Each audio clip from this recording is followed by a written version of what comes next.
The Republican Party is still conducting its autopsy report, if you want to call it that, of the pathetic showing that they had in the 2022 midterms, even though, granted, they did win the House. They didn't get the 70-seat advantage that they had predicted a couple months ago they were going to get. They have a 5-seat advantage. So, yeah, 5's a little bit smaller than 70. I know my math's a little rusty, but I do remember greater than and less than, and 5 is less than 70. So they're trying to figure out what went wrong, right? They've got this group put together. Loser Blake Masters is on the group. Kellyann Conways is in the group. Tony Perkins is in the group trying to figure out what went wrong. But the answer really is simple. And believe it or not, the answer, the actual real answer as to why voters are rejecting the Republican Party in overwhelming numbers has nothing to do with the name Donald Trump. It can all be boiled down to one simple point that Republicans will never understand. And that is, you, as a party, offer the voters nothing. There isn't a single Republican policy that has been passed, honestly, maybe even in my entire lifetime, that has made the lives of working class people in this country better. There is not one Republican law that I can think of in my lifetime again that Republicans passed and the American working class said, oh, wow, look at the benefits I have. Look at what is better in my life because of what the grand old party gave me. Throughout my entire life, the Republican Party has stood for two things. One, making sure people can't have abortions. And the second, and this is the thing they focus most of their attention on, cutting taxes for the wealthy, trickle-down economics. I was born in the Reagan era. And they have held on to those two things ever since then. They haven't stopped. Every time a Republican gets in power, what do we get? We get tax cuts for the wealthy. What else do we get?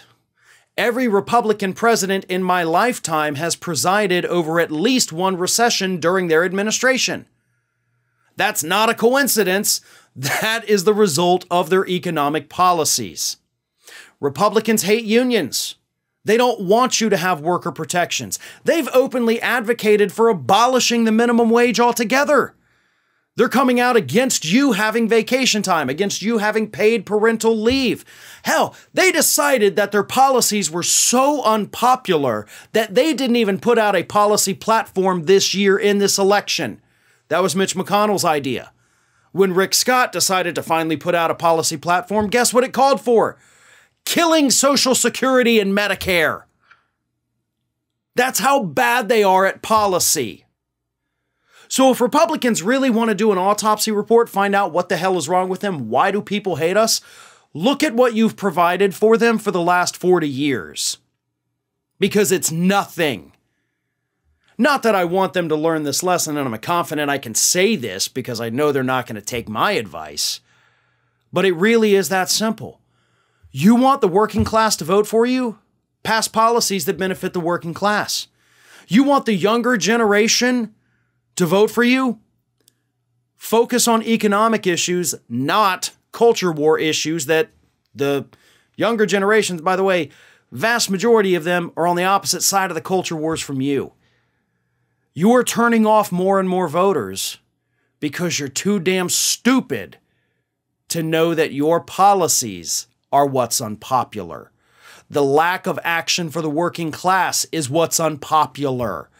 Your continued attacks on the working class are what's unpopular. If they ever figure that out, maybe they can right the ship.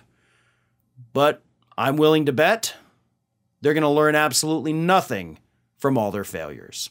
Hey everyone, this is Aspen. And did you know that for the low cost of $0 per day, you can subscribe to the Fair and Balanced YouTube channel?